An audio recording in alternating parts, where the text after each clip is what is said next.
Peut-être une première question pour commencer ce webinaire.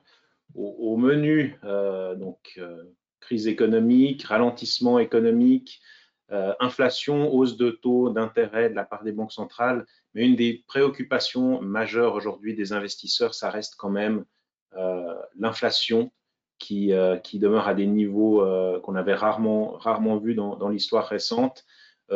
Quelles sont les perspectives sur ce point-là? Est-ce qu'on commence à avoir une embellie sur ce point dans les pays développés?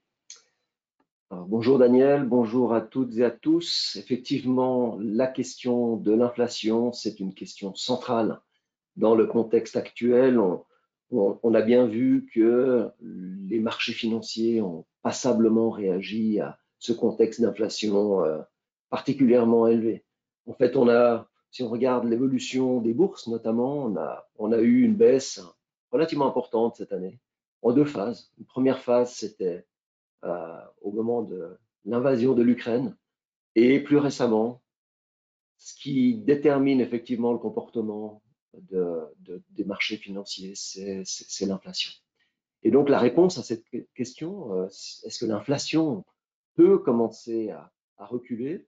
C'est une question extrêmement importante parce qu'elle va déterminer le comportement des banques centrales. Est-ce que les banques centrales, à un moment donné, vont pouvoir se détendre face à un contexte d'inflation qui s'améliore? Et puis, c'est également une question centrale par rapport non seulement à l'évolution des bourses, qui ont été très malmenées par ce contexte d'inflation. Donc, en moyenne, les bourses mondiales sont en baisse de l'ordre de 25%.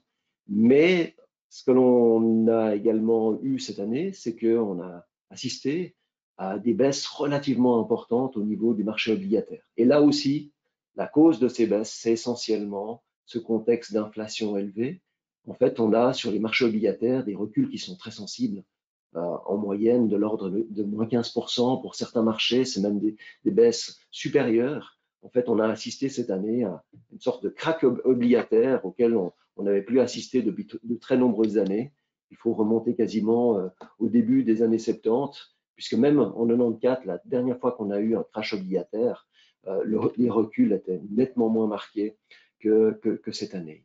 Donc, par rapport à cette question de la décrue éventuelle de l'inflation, et par rapport notamment à cette attitude assez inquiète de la part des banques centrales, et à commencer par la Réserve fédérale américaine, on observe un certain nombre d'indicateurs qui vont plutôt dans le bon sens. Et ça, c'est surtout au niveau des États-Unis.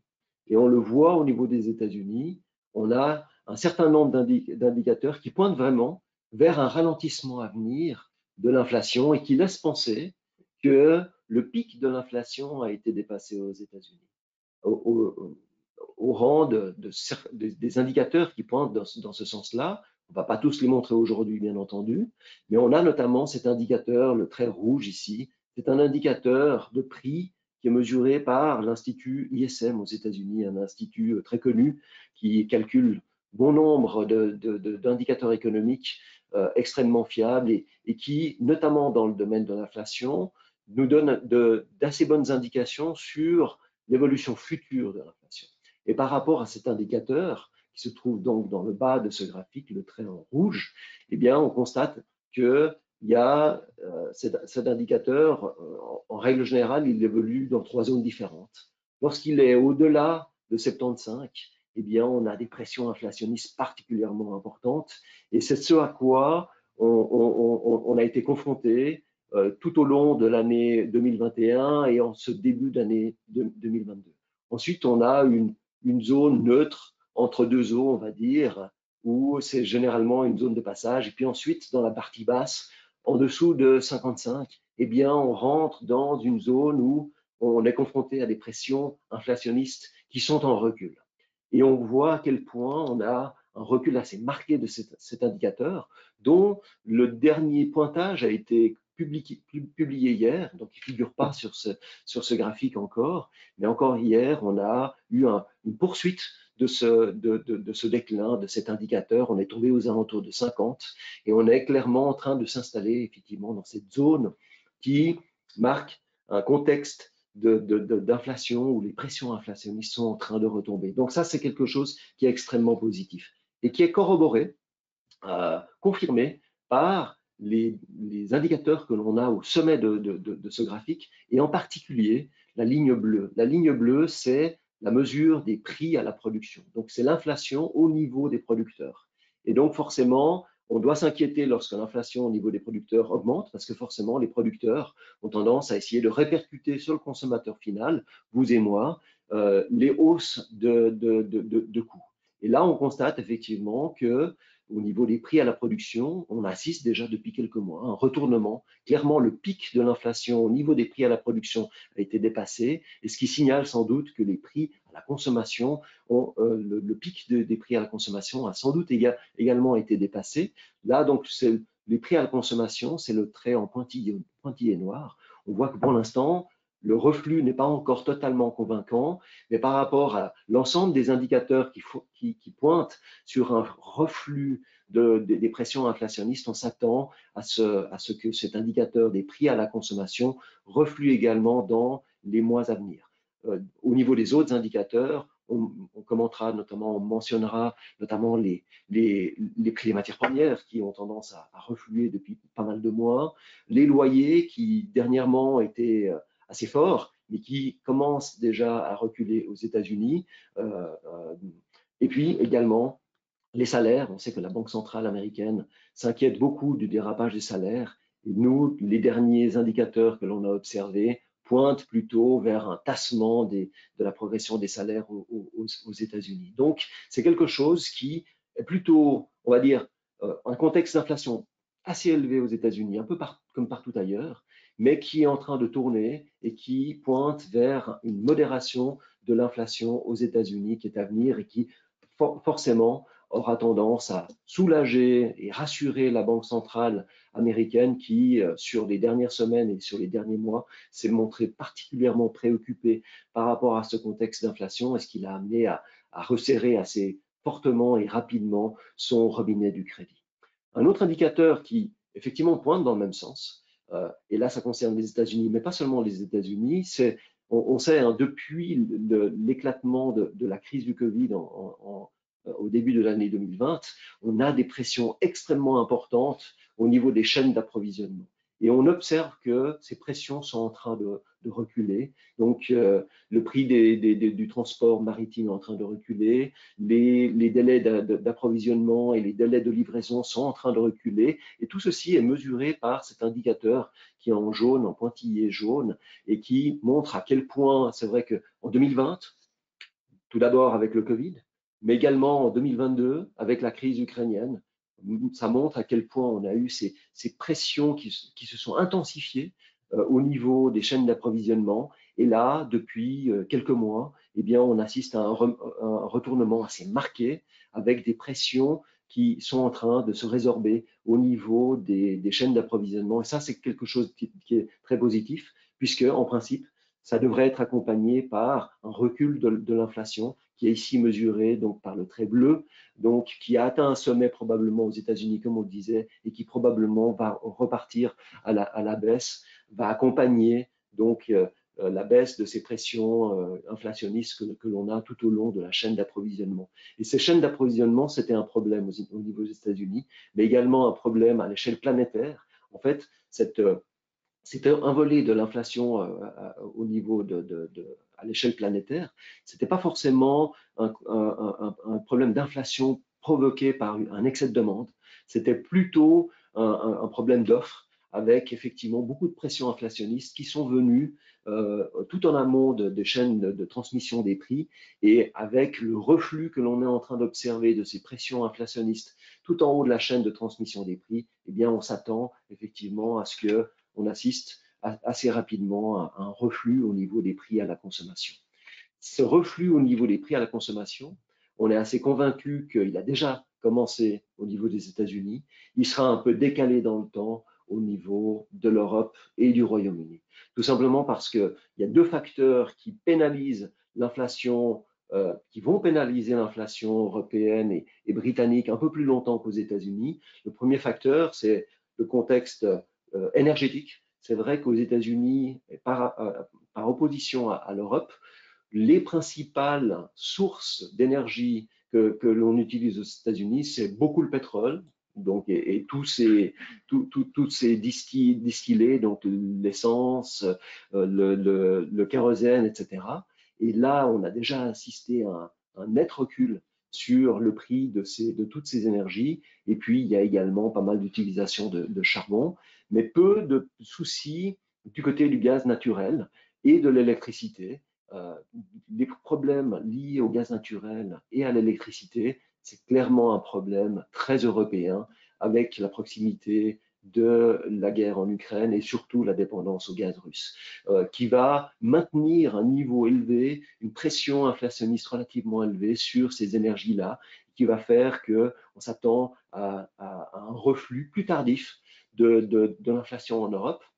C'est également un contexte d'inflation qui va rester plus élevé plus longtemps, aussi à cause de la faiblesse des monnaies en Europe, la faiblesse de l'euro, la faiblesse de la livre. C'est également quelque chose qui fait qu'il y a plus d'inflation importée sur le vieux continent et, et en Grande-Bretagne. Et ça va faire qu'on ne s'attend pas à un reflux de l'inflation avant, au mieux, le dernier trimestre de cette année, mais plus certainement au début de l'année prochaine.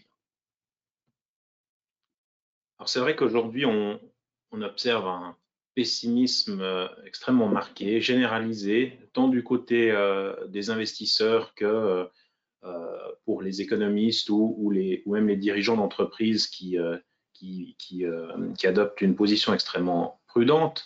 Alors la question qu'on se pose, c'est est-ce que vraiment l'issue inévitable pour l'économie mondiale, c'est une récession aujourd'hui, ou est-ce qu'on peut peut-être se permettre d'être plus positif et d'avoir un scénario un petit peu plus positif à l'égard de l'économie mondiale aujourd'hui? Alors c'est vrai qu'auprès des investisseurs, auprès de bon nombre d'agences économiques, la crainte d'une récession mondiale a rarement été aussi élevée. Donc il faut remonter plusieurs années en arrière pour avoir un tel niveau de pessimisme à l'égard de l'économie mondiale. Et c'est vrai que là, c'est quelque chose qu'on peut comprendre. Le contexte géopolitique, forcément, c'est quelque chose qui inquiète. Et est venu s'ajouter à cela ce contexte d'inflation élevée, mais de manière plus précise, c'est le resserrement des politiques monétaires assez rapide, assez fort, qui en ce moment fait craindre que les banques centrales vont trop fermer le robinet du crédit au point de faire basculer l'économie mondiale en récession. Et là, c'est vrai que si on a raison et que le pire de l'inflation est derrière aux États-Unis, que le sommet a été dépassé, on peut imaginer que la Banque centrale américaine va commencer à adopter un ton un peu plus clément, voire même faire une pause au niveau de ces hausses de taux dans les prochains mois. Par rapport aux prévisions de la Réserve fédérale, par rapport également à une autre analyse de la situation économique et de la situation de l'inflation, on ne serait pas étonné que cette pause de la Banque centrale américaine intervienne au plus tard dans le courant du premier trimestre de l'année prochaine. Si c'est quelque chose qui arrive, effectivement, le scénario d'un atterrissage en douceur de l'économie américaine, en tout cas, va gagner en importance, tout simplement parce que pour l'instant, on assiste à une vraie résilience de l'économie américaine. Alors déjà, on le voit assez bien sur ces indicateurs. Donc, c'est des indicateurs qui sont à nouveau mesurés par l'Institut ISM, qui donne une opinion sur le climat des affaires, en fait, aux États-Unis, aussi bien dans le domaine manufacturier, c'est le trait blanc, que dans le domaine des services. Et comment on interprète ces indicateurs de climat des affaires, ou en fait, c'est des indicateurs avancés de l'économie. Donc, c'est des sondages qui sont faits auprès des directeurs d'achat des entreprises ou bien au niveau des patrons d'entreprise et par rapport au contexte qu'ils observent sur l'économie et en particulier sur le secteur d'activité qui les touche. Et en fait, lorsque sur ces indicateurs, on est au-dessus de la barre de 50, eh bien, on est en zone d'expansion. Et quand on est en dessous, on est clairement en phase de contraction économique. Et on voit à quel point, effectivement, au tout début de l'année 2020, en raison du Covid, ces indicateurs sont tombés en dessous de la barre de 50. Ils ont signalé une récession qui a été relativement courte, mais récession tout de même. Et si on revient très en arrière, en 2008-2009, on voit effectivement que ces indicateurs étaient tombés assez rapidement en dessous de 50 et avaient signalé un ralentissement économique assez sévère. On n'est clairement pas dans la même situation cette année. Donc, actuellement, on a toujours des indicateurs qui restent au-dessus de 50, qui ne signalent pas encore de récession. Et, chose intéressante, l'indicateur des services, donc le trait bleu ici, a eu même tendance à se redresser dernièrement. Et comment est-ce qu'on interprète ce léger redressement au niveau des services? C'est tout simplement parce que on a assisté aux États-Unis à un fort reflux des prix de l'essence, de l'ordre de 25, voire même un peu plus, 25% de contraction des prix de l'essence par rapport à la situation du début de l'été, et forcément des ménages qui ont retrouvé du pouvoir d'achat pour dépenser dans des activités de service, que ce soit des sorties, des restaurants, des théâtres, des cinémas ou des parcs d'attractions. Et donc, on commence déjà à voir une meilleure tenue de cet indicateur au niveau des services. Donc, c'est un indicateur qui est assez rassurant, qui est complété, confirmé par d'autres indicateurs qui, pour l'instant, ne prédisent pas encore de récession aux États-Unis, qui pointent plutôt vers un atterrissage en douceur, surtout si la Banque centrale américaine commence prochainement à ralentir la cadence au niveau des hausses de taux, voire même à faire une pause au début de l'année prochaine. Alors, la situation est moins rassurante, bien entendu, au niveau de l'Europe. Et ça, c'est pas une grande nouvelle de l'annoncer comme ça. Les journaux, les médias regorgent, on va dire, de récits ou d'articles qui relatent la situation complexe dans laquelle se trouve le vieux continent, et notamment par rapport à la crise énergétique. Et forcément, par rapport à cette crise énergétique, par rapport à l'envolée des prix du gaz et de l'électricité, ça va être difficile pour le vieux continent, pour la zone euro, d'échapper à un épisode de récession. Donc, notre scénario central qui ressemble effectivement aux prévisions de la banque d'affaires Goldman Sachs, c'est le trait rouge sur le graphique de droite qui prévoit effectivement quelques trimestres d'une récession peu prononcée, mais récession tout de même avec une économie européenne qui ressortirait de la récession à la fin du deuxième trimestre de l'année prochaine, voire en début d'été. Qu'est-ce qui nous fait pencher vers un scénario de récession pas trop prononcé? C'est le fait que, certes, il y a cette crise énergétique, mais la plupart des pays ont réussi sur les derniers mois, d'une part, à réduire la demande et la consommation de gaz naturel, mais également à reconstituer passablement les stocks de gaz naturel en vue de l'hiver qui approche. C'est le cas notamment de l'Allemagne. On voit donc en début d'été, tous les pays européens se sont réunis pour effectivement décider d'une baisse de consommation, mais également d'une reconstitution des stocks.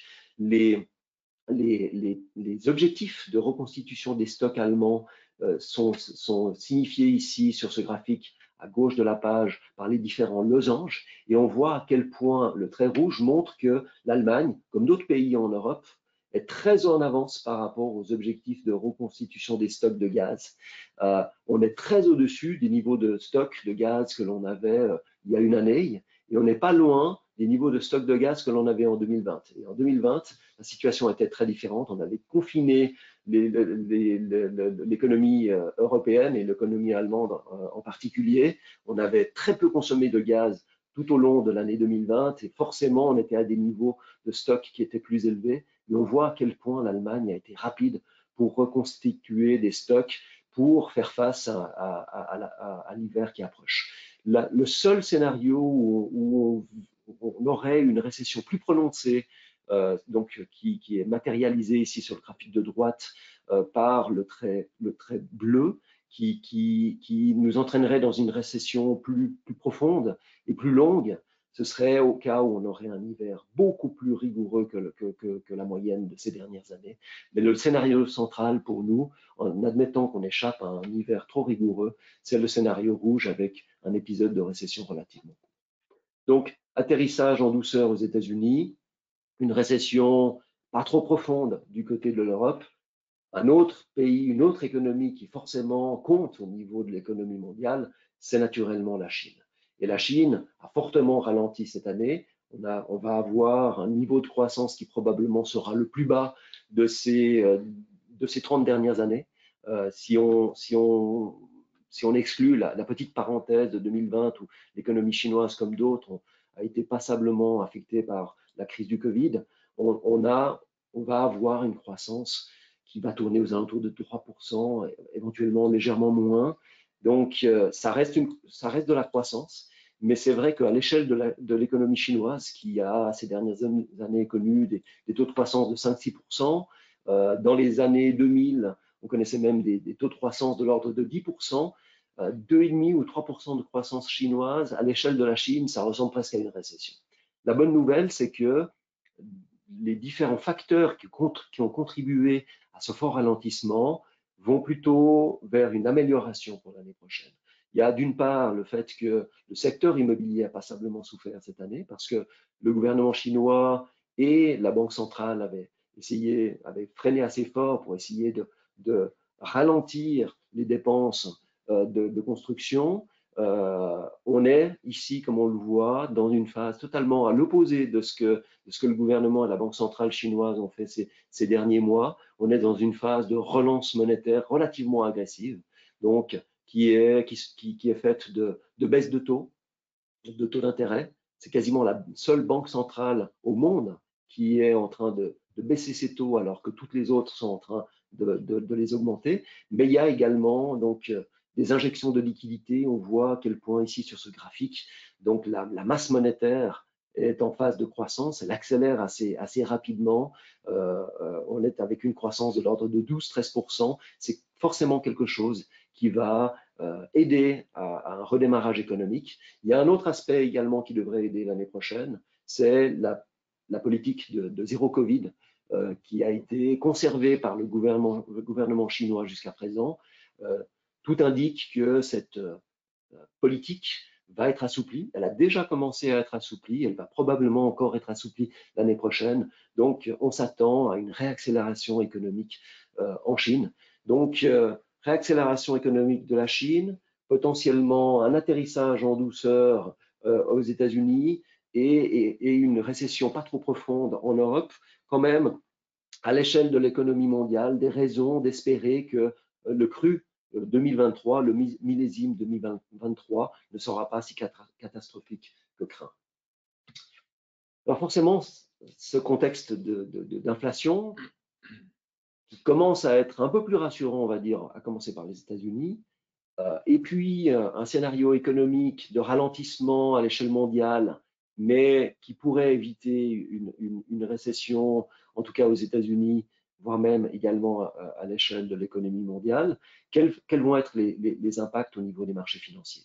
Si on commence par les marchés obligataires, alors forcément, on peut déplorer les très mauvaises performances que nous ont réservées les marchés obligataires cette année, mais la chose qui est positive, c'est que ce comportement, cette remontée des rendements, des taux d'intérêt à laquelle on a assisté sur les marchés obligataires, eh bien, ça nous redonne du rendement et ça nous redonne de la perspective pour les années futures sur le marché obligataire.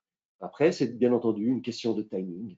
À quel moment il faut commencer à saisir les opportunités? Et il nous semble que le moment où il faut commencer à accumuler les obligations, en tout cas aux États-Unis, voire même en Suisse, eh bien, on n'en est pas très loin. Parce que déjà, on a des valorisations, des rendements qui sont devenus tout à fait attractifs, en tout cas aux États-Unis. Les rendements sur le gouvernement américain, que ce soit 2 ans, 5 ans, 10 ans, tournent aux alentours de 4%. Sur des émetteurs privés, donc des sociétés de bonne qualité, les rendements sont encore supérieurs, de l'ordre de 5,5, 6%. Donc on voit que c'est des niveaux de rendement qu'on n'avait plus observés, qu'on n'avait plus mesurés depuis de nombreuses années, y compris aux États-Unis, où les rendements avaient atteint des planchers historiques quasiment depuis la Deuxième Guerre mondiale. Et après, en termes de timing, eh bien, la clé, ça va être le moment où la Banque centrale américaine va annoncer qu'elle fait une pause. Donc les anglo-saxons parlent souvent de pivot de la Fed. Il est matérialisé ici par ce trait noir en vertical. Pourquoi le pivot de la Fed et la pause de la Fed est importante? Parce qu'on a vu dans des cycles économiques précédents, dans des cycles de resserrement de politique monétaire précédents auprès de la Banque centrale américaine, eh bien généralement, dès le moment où la Réserve fédérale annonce une pause, eh bien généralement, les taux après cela ne font que baisser et souvent ils baissent pour les 2 années qui suivent. Donc, si on a raison et que ce pivot de la Fed, cette pause de la Fed se dessine pour le premier trimestre de l'année prochaine, ça nous prédit un contexte obligataire pour l'année prochaine et pour les 2 années qui suivent relativement favorable pour les investisseurs. Ce que l'on observe également, c'est que généralement le marché obligataire a tendance à anticiper. Et souvent, donc les taux longs commencent à baisser bien avant que la Fed n'annonce son pivot. Ce qui voudrait dire que potentiellement, on n'est pas très loin du sommet sur les taux américains. Et ça, ce serait quelque chose de positif. Donc, des opportunités intéressantes qui sont apparues sur le marché obligataire américain. Et puis, donc, compte tenu d'un pivot de la Fed qui approche, on est sans doute à un moment où il faut accumuler des obligations américaines sur les différentes échéances, mais y compris sur les durées à long terme. La situation est un petit peu différente en Europe. Donc, aux États-Unis, par exemple, donc c'est vrai, ce qui nous fait penser, ce qui nous fait dire que les conditions sont attractives et il y a des opportunités intéressantes sur le marché obligataire américain, c'est notamment lié au fait qu'on a des rendements réels qui sont positifs. Les rendements réels, qu'est-ce que c'est? Donc, on prend le rendement offert par les obligations gouvernementales ou les obligations de la meilleure qualité aux États-Unis et on retranche les attentes inflationnistes pour les prochaines années. Et donc, les attentes inflationnistes pour les prochaines années, pour les 10 prochaines années aux États-Unis, tournent aux alentours de 2,5, 2,60%. Or, les rendements sont aux alentours de 4, voire même plus. Donc, ça nous donne un rendement réel de l'ordre de 1,40, voire même plus, sur le marché obligataire américain. On n'est clairement pas dans la même situation en Europe. Sur certains marchés, notamment l'Allemagne, on a plutôt des rendements réels qui, à ce jour, sont encore négatifs. Comment on mesure ceci? Donc, le rendement offert par le gouvernement allemand à 10 ans, c'est le trait blanc. On a des rendements qui tournent aux alentours de 1,75. Et dans le même temps, les attentes inflationnistes pour les 10 prochaines années, mesurées ici par le swap d'inflation à 10 ans, elles tournent plutôt aux alentours de 3%. Alors, elles vont peut-être baisser dans les prochains mois, mais pour l'instant, on a un marché européen qui continue de nous servir des rendements réels négatifs et des rendements qui ne compensent pas du risque inflationniste. Donc un marché obligataire américain intéressant, marché européen pas intéressant, il y a un marché suisse qui est relativement intéressant. Donc on n'a pas un rendement réel extrêmement élevé, mais on a quand même des rendements sur le marché obligataire suisse qui compensent un risque inflationniste suisse qui est clairement pas aussi élevé que dans la zone euro. Et puis, les conséquences au niveau des bourses. Donc forcément, ce contexte d'inflation, avec le pivot de la Fed qui semble approcher, est-ce que ça nous laisse l'espoir que, après les fortes baisses que l'on a observées cette année, eh bien, potentiellement, on se dirige vers une année 2023 qui pourrait être meilleure? C'est notre scénario, c'est notre conviction. 2023 devrait clairement être meilleur que 2022. Différents arguments qui nous permettent d'étayer cette conviction. Déjà, premièrement, les valorisations boursières ont passablement baissé. En tout cas, les ratios que l'on utilise pour déterminer si une bourse est chère, correctement valorisée ou bon marché, il y a différents indicateurs, différents ratios que l'on utilise. Le plus communément utilisé, le plus connu, c'est le Price Earnings Ratio, ou bien le rapport court-bénéfice. Donc, en gros, c'est un ratio qui mesure en combien d'années de bénéfices, vous allez récupérer votre mise. Donc, par rapport à un investissement, soit dans un titre, soit sur une bourse. Et on constate que, à l'échelle planétaire, ces valorisations ont fortement corrigé. Ils sont revenus dans des niveaux de valorisation qu'on n'a plus observés depuis de nombreuses années et des niveaux de valorisation qui, en tout cas, montrent une valorisation correcte, voire même des bourses qui sont sous-valorisées, sous-évaluées et intéressantes sur le long terme. Donc, ces niveaux graphiques, ce graphique a encore évolué sur les 2 dernières semaines, puisque c'est un graphique qui remonte à 2 semaines, qui a été fait il y a 2 semaines. Et donc, ces valorisations se sont encore dégonflées sur les 2 dernières semaines et on arrive à des ratios qui sont relativement bas, aux alentours de 15 fois les bénéfices en ce qui concerne les États-Unis, voire même 10 fois en ce qui concerne l'Europe. Donc, des ratios extrêmement bas. Donc, des valorisations qui se sont bien dégonflées. Clairement, on n'a plus des bourses qui sont chères, ce qui pouvait éventuellement être le cas en tout début d'année 2022, surtout sans connaître les développements géopolitiques auxquels on allait assister, mais clairement des valorisations qui sont bon marché à l'heure actuelle, à l'échelle planétaire. Et puis, il y a un autre indicateur qui est particulièrement intéressant aujourd'hui, et c'est un indicateur parmi d'autres, c'est les indicateurs de sentiment. Donc là, on en a montré un, mais la plupart des indicateurs de sentiment des investisseurs à l'égard des bourses mondiales, mais notamment de la bourse américaine, pointent toutes dans le même sens, à savoir que le sentiment est extrêmement déprimé, voire même record. Donc le pessimisme est record, notamment sur cet indicateur. Donc ça, c'est un indicateur. C'est un sondage qui est fait par la banque d'affaires Merrill Lynch auprès de centaines d'investisseurs professionnels et institutionnels à travers le monde. Et ce que l'on constate, c'est que une très grande majorité d'investisseurs sont largement sous-pondérés sur la catégorie action, au point que cet indicateur n'a jamais été aussi bas sur les 20 dernières années. On est même au plus bas que le niveau que l'on avait mesuré au moment de la grande crise financière de 2008. Ça montre à quel point donc ce pessimisme des investisseurs est très important. 2 conclusions à tirer de ce graphique. Premièrement, quand le niveau de pessimisme est tellement important, c'est clairement pas un bon moment pour vendre. Donc, il faut vraiment se retenir de vendre les actions à ce stade. La personne qui a vendu ses actions en octobre 2008, au moment où le sentiment était tout aussi bas, c'est quelqu'un qui s'en mord encore les doigts aujourd'hui. Clairement, donc c'est beaucoup trop tard pour vendre. Et au contraire, il faut commencer à se préparer éventuellement à renforcer les positions sur les actions, à racheter des positions sur les actions. Et là, le timing va, comme pour le marché obligataire, va beaucoup dépendre de ce fameux pivot, de cette fameuse pause qui sera annoncée prochainement au niveau de la Fed. Comme on l'a dit précédemment, on ne s'attend pas à ce que cette pause soit annoncée d'ici la fin de l'année. Il reste encore 2 réunions de la Banque centrale américaine, probablement encore 2 hausses de taux, mais probablement dans le courant du premier trimestre de l'année prochaine, il y a une pause de la Fed qui se dessine.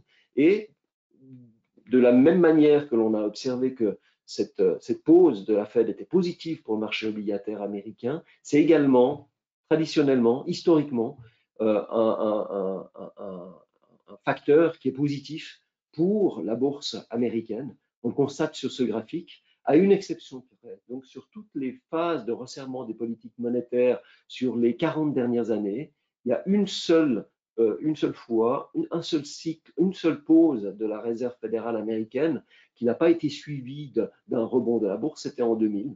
Donc ça s'explique par la bulle technologique que l'on avait observée sur la bourse américaine et qui a nécessité un nettoyage beaucoup plus important et qui a duré un certain nombre de mois après même que la Réserve fédérale annonce sa pause.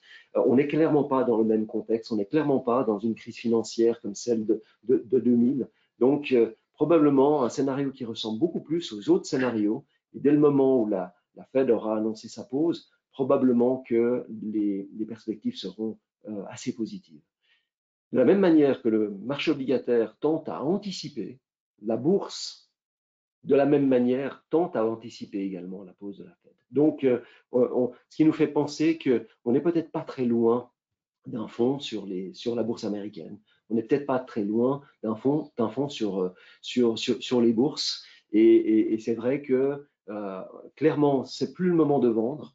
on va peut-être prochainement atteindre un fond.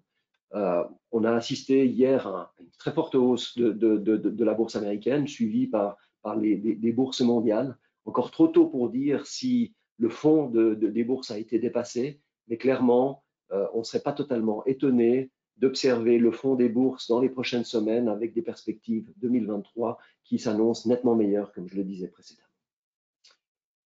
Un dernier mot de ma part sur les monnaies, et bien entendu, une paire de monnaies qui est très importante en Suisse pour les investisseurs suisses, mais également pour les entrepreneurs suisses et voire même les ménages, c'est l'évolution de l'euro contre le franc suisse.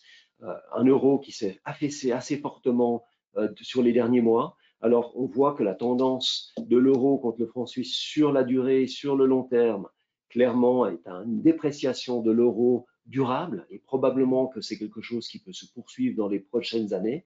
Par contre, c'est vrai qu'on a l'impression que l'euro est un peu survendu à ces niveaux. On utilise ici une valeur théorique qui apparaît sur ce graphique, c'est le trait noir, le trait plein. C'est une valeur théorique de l'euro contre le franc suisse qu'on mesure avec ce que l'on appelle les parités de pouvoir d'achat. Donc, chaque monnaie, on la compare sur un panier donné de biens et on compare une monnaie par rapport à l'autre, par rapport au pouvoir d'achat que confère cette monnaie. Et souvent, donc, ça nous permet d'avoir effectivement une idée de la valeur théorique entre l'euro et le franc suisse ou bien entre d'autres monnaies. La valeur théorique nous est déterminée ici, elle n'est pas très loin de la parité. Donc, c'est vrai qu'on est tombé quasiment à 0,94. Depuis quelques jours, on est un peu remonté. Cela nous fait penser il y a eu une baisse un peu trop rapide et on ne serait pas étonné que l'euro se stabilise contre le franc suisse prochainement. Quel impact ces différents scénarios sur les portefeuilles et nos grilles d'investissement? En gros, on conserve pour l'instant une part action, on va dire, avec un poids relativement neutre. Probablement que la prochaine décision, ce sera de réaugmenter les actions dans les portefeuilles.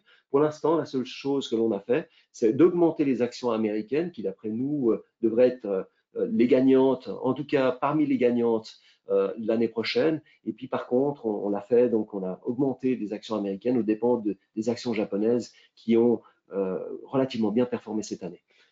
Une décision assez importante, par contre, que l'on a prise dans les portefeuilles, c'est celle d'augmenter les obligations américaines.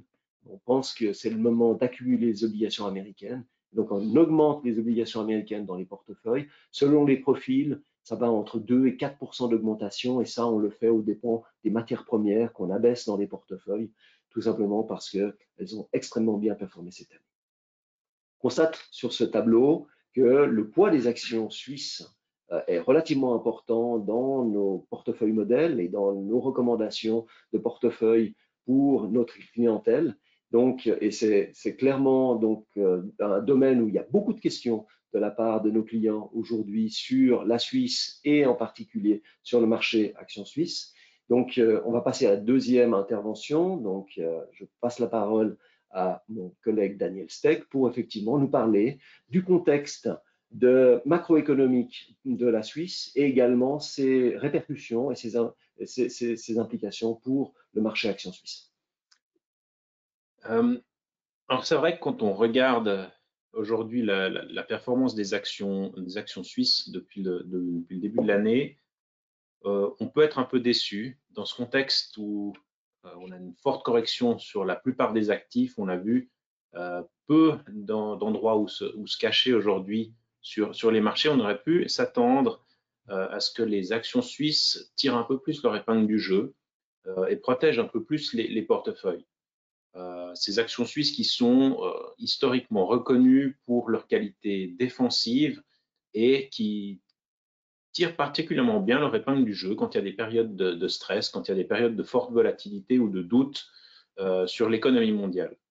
On le voit sur ce graphique, la performance de l'indice SPI, qui regroupe les 200 plus grosses valeurs helvétiques, en relatif des actions mondiales. Donc, quand la courbe monte, les actions suisses font mieux. Quand la courbe baisse, effectivement, elles font moins bien que les actions mondiales. Et on le voit, c'est un cours historique, mais c'est vrai sur le long terme.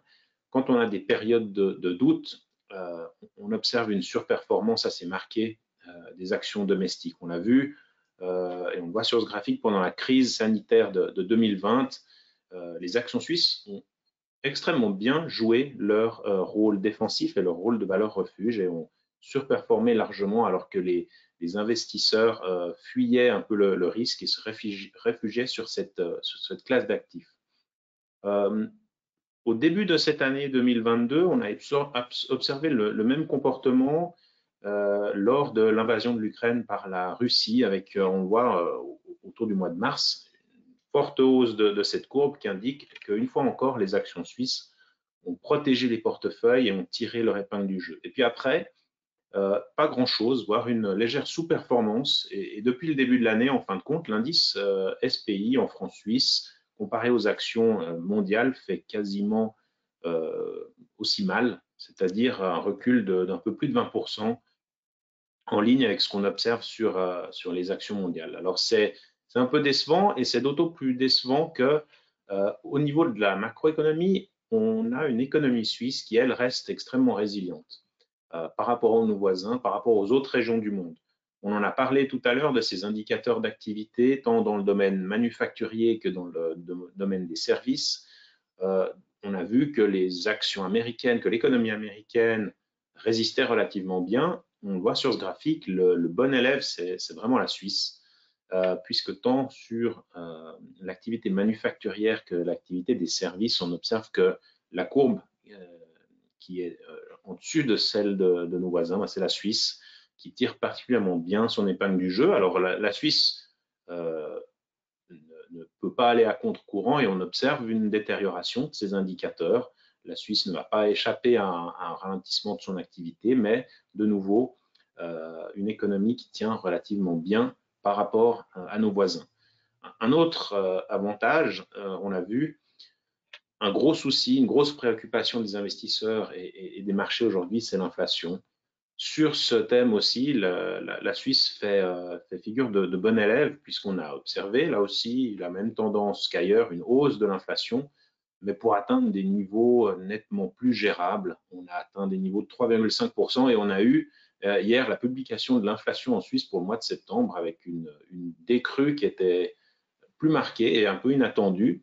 Donc un souci qui est nettement moins marqué que chez nos voisins et on peut, au rayon des inquiétudes des investisseurs, citer également, à l'aube de cet hiver qui peut s'annoncer un peu compliqué, la dépendance énergétique de la Suisse qui est bien moindre que nos voisins européens au gaz. Donc là aussi, un avantage pour l'économie suisse. Alors, comment expliquer cette sous-performance et le manque de surperformance donc de ces actions suisses? On le voit sur ce graphique, on note l'évolution toujours de ces graphiques de valorisation pour la Suisse en orange et puis pour les différentes autres régions du monde. Et c'est vrai que les actions suisses ont eu une très bonne année 2021. On voit cette valorisation qui s'est maintenue tout au long de l'année passée avec une excellente année pour les actions suisses, alors que déjà sur les autres régions, on notait une détérioration au niveau de la valorisation des actions. La conséquence, c'est qu'on a débuté l'année 2022 avec des valeurs suisses relativement chères, ce qui explique aussi que dans un contexte où on a des taux qui augmentent, les actions suisses ont fait peut-être moins bien que ce qu'on pouvait espérer. Dans un contexte où on a des taux qui augmentent, les principales victimes, ce sont les titres chers et les régions effectivement chères. Et la Suisse a été impactée, bien sûr, par cet environnement de hausse de taux. Ensuite, on peut noter que au niveau des entreprises, on voit sur ces deux graphiques, sur le graphique de droite tout d'abord, les estimations des analystes en ce qui concerne les revenus des entreprises suisses pour les différentes années qui viennent, 2021-2024. Et ce qu'on observe, c'est que ces courbes sont relativement stables, avec une bonne tenue des revenus, des estimations de revenus pour les sociétés suisses.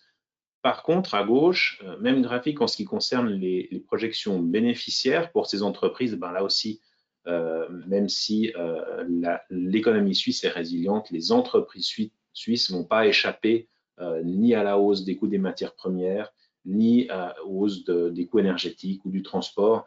Et bien évidemment, ça pèse sur la profitabilité et sur les bénéfices des entreprises suisses. Et puis, si on note un gros pessimisme de la part des investisseurs, il faut aussi noter que les managements aujourd'hui, et c'est compréhensible dans l'environnement actuel, restent effectivement très prudents, notamment dans la communication de leurs objectifs financiers pour la fin de l'année. Et ça aussi, ça crée de la pression sur les estimations bénéficiaires des analystes et de la pression sur les cours de ces entreprises. Et puis, dernier point, dans un marché suisse qui a commencé l'année en étant relativement cher, il y avait un segment qui était vraiment extrêmement cher, c'est le segment des petites et moyennes capitalisations. On voit sur le graphique en noir une évolution de la prime que l'on paye pour le segment des small and mid cap par rapport aux grosses capitalisations. Historiquement, on a toujours payé une prime pour ce segment, c'est normal. Dans son ensemble, il s'agit de sociétés qui offrent des perspectives de croissance supérieures et donc on paye une prime pour ces sociétés. Mais durant l'année 2021, cette prime, elle avait vraiment atteint des sommets historiques. On payait près de 45% plus cher pour les sociétés, les petites et moyennes sociétés par rapport aux grosses capitalisations. Là aussi, hausse des taux qui pénalise les titres particulièrement chers, le segment des petites capitalisations. Et on voit cette prime qui a vraiment dégringolé depuis un peu plus d'un an pour atteindre aujourd'hui à peine 9%. 9% de prime, c'est-à-dire qu'on paye quasiment la même chose pour les petites capitalisations que pour les grosses valeurs de la cote. Historiquement, sur le long terme, une prime de 9% sur ce segment de marché, c'est un plancher. On n'a quasiment jamais observé de prime inférieure et cette prime, elle correspond à des périodes de stress vraiment extrêmes. La crise financière de 2008, le ralentissement économique mondial qu'on avait connu en 2015, des crises, on le répète, on n'est pas dans une situation équivalente aujourd'hui, mais cette prime, à peine de 9%, elle reflète quand même l'extrême pessimisme qui existe aujourd'hui au niveau des investisseurs. Alors, deux conclusions. Premièrement, cet excès de valorisation qu'on avait observé sur les valeurs suisses, il est quand même en grande partie résorbé. Il y a encore des titres individuels, ça et là, qui peuvent être chers, mais globalement, au niveau du marché, une situation qui est nettement plus saine qu'il y a encore 9 mois. Et à partir de là, à notre avis, à notre sens, une performance par rapport aux autres régions qui peut à nouveau être plus satisfaisante, d'autant plus que les craintes vont quand même perdurer sur le dernier trimestre de l'année et que dans ce contexte, la bonne résilience de l'économie suisse et les qualités des entreprises suisses devraient permettre une meilleure performance de cette classe d'actifs. Deuxième conclusion, c'est que le segment des petites et moyennes capitalisations redevient doucement plus attractif dans le pays. Et on peut mentionner aujourd'hui deux véhicules d'investissement que nous gérons chez Piguet Galland et qui peuvent s'avérer intéressants pour s'exposer au marché suisse et à ce segment des petites et moyennes capitalisations. Première solution d'investissement, un panier d'actions. Le panier d'actions helvétique, dont le nom est en fait un jeu de mots qui se base sur le caractère durable de cet investissement. De quoi il s'agit? Ça va être un panier de titres suisses qui sont analysés, qui sont effectivement classés en fonction de critères ESG, donc critères environnementaux, sociaux et de gouvernance d'entreprise. Et on va, dans notre analyse, incorporer les ratings et les notations de la société Ethos. On le voit sur ce graphique, toutes les sociétés suisses vont se voir attribuer une note qui répond à ces critères ESG, avec une dispersion au niveau de l'indice SPI.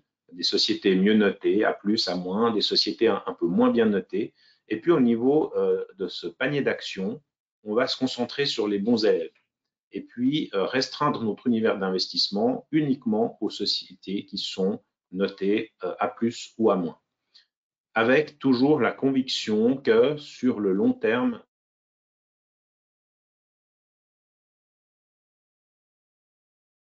se concentrer sur les bons élèves, les sociétés qui prennent en compte ces facteurs durables, la marge de leurs affaires, vont dégager un surplus de performance. Et on peut noter comme exemple assez actuel les dommages qu'ont fait une gestion et une gouvernance d'entreprise un peu approximative chez Crédit Suisse, des dommages en termes d'image de marque, de réputation, en termes financiers, avec des énormes provisions qui ont été faites et qui ont plongé la société dans les pertes, et puis évidemment des dommages au niveau du cours en bourse de Crédit Suisse. Donc, est-ce que c'est une approche qui va se faire au détriment de la performance sur le long terme? Non, au contraire. Sur le long terme, c'est une approche qui va ramener de la surperformance supplémentaire. Ce n'est pas qu'on décide d'avoir une approche durable au détriment ou qui va coûter un petit peu de performance, puis on le fait par conviction. Non, sur le long terme, on le voit, ce panier dégage une surperformance assez intéressante par rapport à l'indice SMI, avec des très bonnes années de 2019 à 2021, une année un peu plus difficile en 2022, mais tout de même sur la période de long terme, un panier qui se comporte mieux que l'indice. Deuxième véhicule d'investissement, cette fois-ci c'est un fonds d'action, le Piguet Action Suisse Mid, qui va lui se concentrer vraiment sur le segment des petites et moyennes capitalisations. On le voit sur le graphique bleu et rouge à gauche. En bleu, on a l'exposition donc sectorielle. En bleu, l'exposition à des secteurs cycliques. En rouge, à des secteurs défensifs.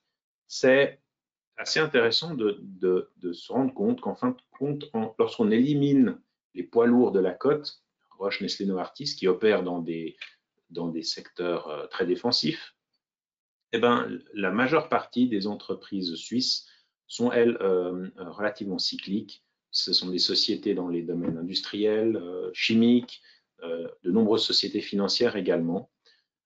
Et puis, c'est un produit, c'est un véhicule qui va permettre de rajouter un biais cyclique, de dynamiser un peu la performance sur le long terme par rapport à ces gros poids lourds extrêmement défensifs de la cote. On le voit sur le graphique de droite, des capitalisations boursières au niveau de ce fonds qui vont à peu près d'environ de 1 milliard à un peu plus de 20 milliards. Il faut quand même toujours rappeler que pour s'exposer à ce segment des petites et moyennes capitalisations, c'est toujours très risqué de le faire par des lignes individuelles, par une exposition directe, parce qu'on s'expose à un risque accru de volatilité, à des risques de liquidité, et vraiment souligner que pour s'exposer à ce segment de marché, on préconise vraiment de le faire avec un véhicule diversifié, ce qui limite quand même considérablement le risque pour l'investisseur. Donc ces deux solutions, elles sont complémentaires. Juste un petit mot sur la performance d'abord de ce fonds Action Suisse Mid. Là aussi, sur le long terme, un surplus de performance assez marqué par rapport à l'indice de référence, avec, on le voit cette fois-ci, des divergences nettement plus marquées par rapport à l'indice, tant à la hausse pendant des très bonnes années, comme 2019, 2020, 2021, ou à la baisse, comme cette année, mais toujours sur le long terme, une solution d'investissement et un portefeuille qui se démarque positivement par rapport à l'indice. Mais c'est vraiment un portefeuille actif avec des fortes convictions et on le voit, des divergences assez marquées par rapport à l'indice de référence. Ces deux solutions d'investissement, elles sont complémentaires. Déjà au niveau des titres qui sont présents dans ces portefeuilles, 17 titres d'un côté, 26 titres pour le SMID, un portefeuille plus diversifié, mais uniquement 3 titres en commun. Donc, ce n'est pas qu'on a deux portefeuilles qui se chevauchent considérablement, ce sont deux portefeuilles complémentaires. D'un côté, le helvétique pour avoir une exposition plus globale au marché suisse, avec, on le voit, une market cap moyenne de 57 milliards, donc une exposition quand même assez significative aux gros poids lourds de la cote. Et puis, de l'autre côté, une exposition à des sociétés ayant une market cap de l'ordre de 10 milliards en moyenne. D'un côté, effectivement, un produit helvétique avec une volatilité moins marquée. De l'autre, effectivement, segment small and mid cap, une volatilité un peu plus élevée. Et on va jouer avec l'exposition à ces deux poches en fonction de sa propension au risque, mais vraiment un segment des petites et moyennes capitalisations sur le long terme qui va permettre à la poche action suisse d'un portefeuille d'être nettement plus dynamique. Je vais m'arrêter là et on va peut-être passer aux questions. De votre côté, n'hésitez pas à poser vos questions par écrit. Et puis, on va peut-être commencer par une question sur l'immobilier suisse, notamment dans un contexte de hausse des taux d'intérêt. Comment ce segment de marché se comporte? Est-ce qu'on le trouve attractif aujourd'hui ou pas? Alors, merci pour cette question. C'est vrai que c'est une question qui nous est souvent posée et en particulier effectivement par rapport à cette hausse de taux. On va distinguer deux choses. Premièrement, l'immobilier suisse et puis deuxièmement, les fonds immobiliers suisses qui sont régulièrement utilisés par les investisseurs pour s'exposer à ce marché. Clairement, l'immobilier suisse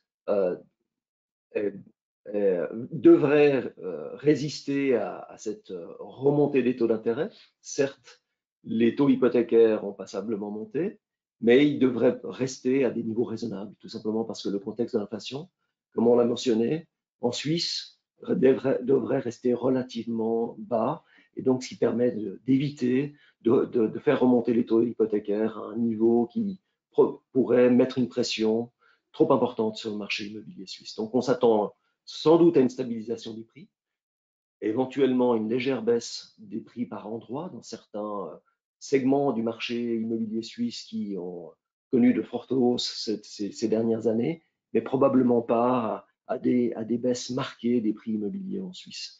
Au niveau des fonds immobiliers suisses, là, la baisse, elle est déjà intervenue. On enregistre, on mesure des baisses de l'ordre de 20% cette année sur la plupart des fonds immobiliers suisses.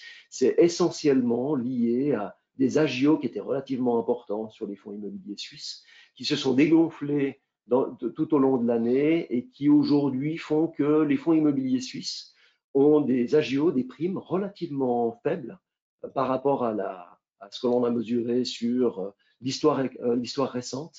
Et donc, clairement, on approche d'un moment où ces fonds immobiliers suisses vont représenter de la valeur et il faudra peut-être se réintéresser à ces fonds immobiliers suisses une fois qu'on sera convaincu que la hausse des taux sera terminée et qu'elle aura eu peu d'impact sur les cours de l'immobilier en Suisse. Et puis ensuite, peut-être un point qu'on n'a pas abordé, mais évidemment, c'est un point qui intéresse les investisseurs aujourd'hui. Le côté géopolitique, on n'en a pas parlé. Donc, comment ça impacte, comment on le prend en compte et comment aujourd'hui ça modifie ou pas notre politique d'investissement? Alors clairement, c'est difficile aujourd'hui Alors déjà, on n'est pas des spécialistes de la géopolitique, donc on s'appuie effectivement sur de nombreuses lectures ou des contacts que l'on a avec des gens qui sont beaucoup plus experts que nous en termes de géopolitique.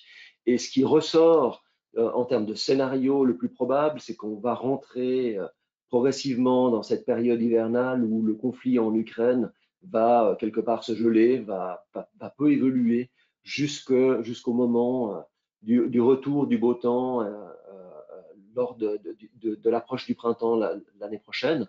Donc probablement un conflit qui va peu évoluer et probablement un conflit qui va reprendre de manière plus sûre au moment du printemps l'année prochaine, avec sans doute chacun des camps qui va essayer de faire une avancée pour arriver à un moment donné à la table des négociations en position plus forte. Donc c'est sans doute ce qui se dessine. Est-ce que la négociation, est-ce que la paix ce sera quelque chose qui interviendra l'année prochaine ou pas. Donc ça, c'est encore quelque chose qui est encore, en tout cas, beaucoup trop tôt pour se déterminer avec conviction là-dessus.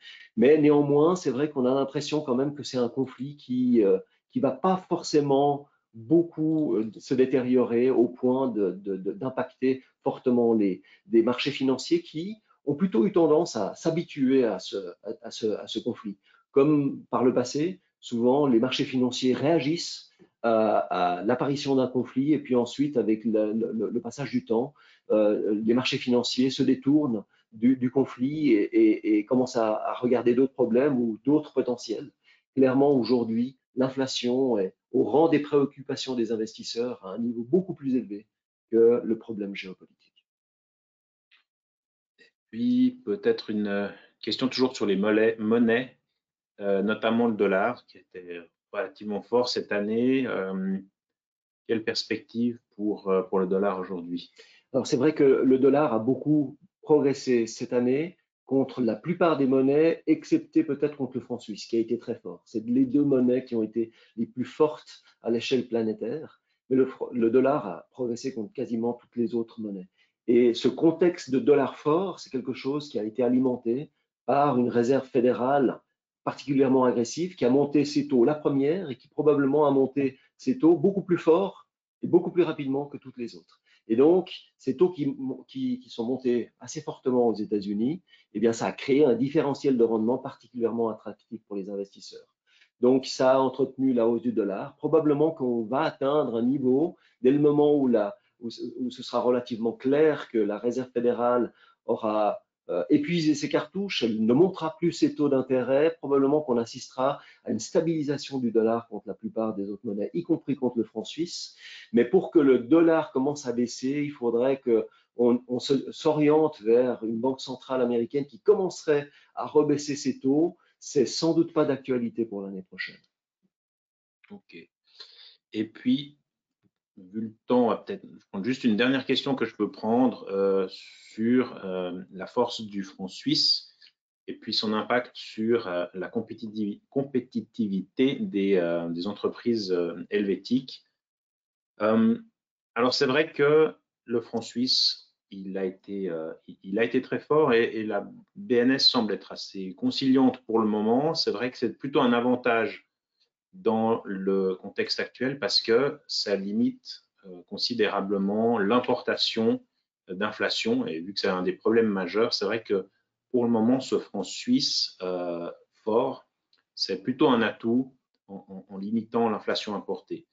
Maintenant, au niveau des entreprises suisses, c'est pour le moment pas vraiment un problème, notamment parce que il y a aussi un différentiel d'inflation et que, notamment en Europe, avec l'inflation extrêmement élevée qu'on observe en Europe, les produits européens deviennent beaucoup plus chers, ce qui n'est pas vraiment le cas en Suisse. Et puis, cette inflation européenne, eh ben, elle n'est pas encore compensée par la force du franc suisse. Donc, on n'observe pas vraiment une baisse de compétitivité où ça n'a pas l'air d'être un souci, en tout cas sur le court terme pour les entreprises domestiques.